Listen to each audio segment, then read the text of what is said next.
Halo, Assalamualaikum semuanya. Kali ini aku, Rina Atia, akan mengajak kalian untuk membahas salah satu bagian dari unit proses, yaitu pipa. Sebagaimana yang telah kita ketahui, pipa merupakan komponen berbentuk silindris yang biasanya digunakan untuk memindahkan fluida, baik dalam bentuk cairan maupun gas yang bertekanan, yang didesain sedemikian rupa sesuai dengan spesifikasi material tertentu. Sebelum kita membahas fungsi pipa dalam dunia industri, kita harus tahu dulu nih fungsi umum pipa itu apa aja ya. Sesuai pengertiannya, pipa biasanya digunakan untuk memindahkan fluida jenis cairan maupun gas. Berikut merupakan fungsi umum pipa. Yang pertama, pipa air, pipa minyak, pipa gas, uap, udara, lumpur, drainase, pipa pembuangan limbah, serta pipa untuk konstruksi bangunan, gudang, dan sejenisnya. Adapun fungsi pipa dalam dunia industri, yang pertama, pipa untuk pembangkit listrik, pipa untuk industri bahan migas, pipa penyulingan minyak mentah, pipa pengangkutan minyak, pipa proses pendinginan, pipa tenaga nuklir, pipa distribusi dan transmisi gas, dan pipa distribusi air bersih. Jenis-jenis pipa sebelumnya tentunya terbuat dari material yang berbeda.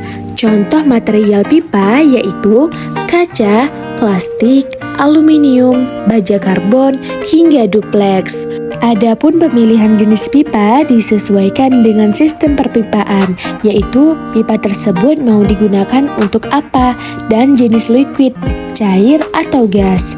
Jenis pipa yang banyak digunakan pada sektor industri, terutama pada unit pengolahan migas, yaitu pipa yang terbuat dari karbon steel atau baja karbon.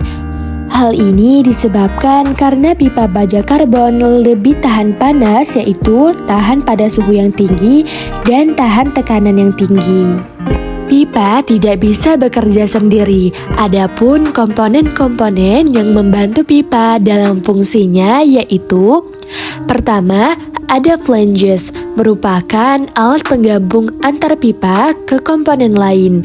Kedua, fittings, merupakan sambungan pipa untuk mengubah arah aliran fluida. Ketiga, valves, merupakan alat untuk membuka dan menutup aliran. Keempat, strainer, merupakan alat penyaring fluida.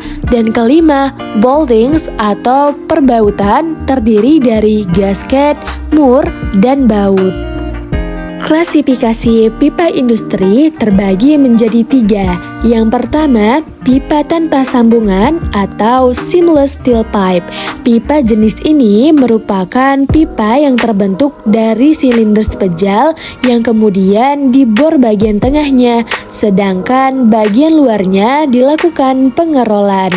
Jenis pipa tanpa sambungan ini cocok loh untuk digunakan sebagai pipa panjang. Selain karena tidak memiliki sambungan, adapun kelebihan lainnya yaitu memiliki ketebalan yang dapat kita atur sesuai kebutuhan. Yang kedua, pipa dengan sambungan las atau welded steel pipe. Pipa ini terbuat dari bahan plat yang di-roll, kemudian dilakukan pengelasan pada kedua ujungnya. Pipa ini memiliki keunggulan karena lebih mudah dikontrol dari segi ketebalan dan kualitas platnya.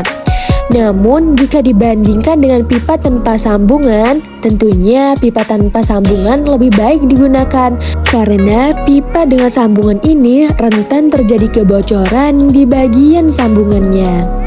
Dan yang terakhir yaitu spiral welded pipe.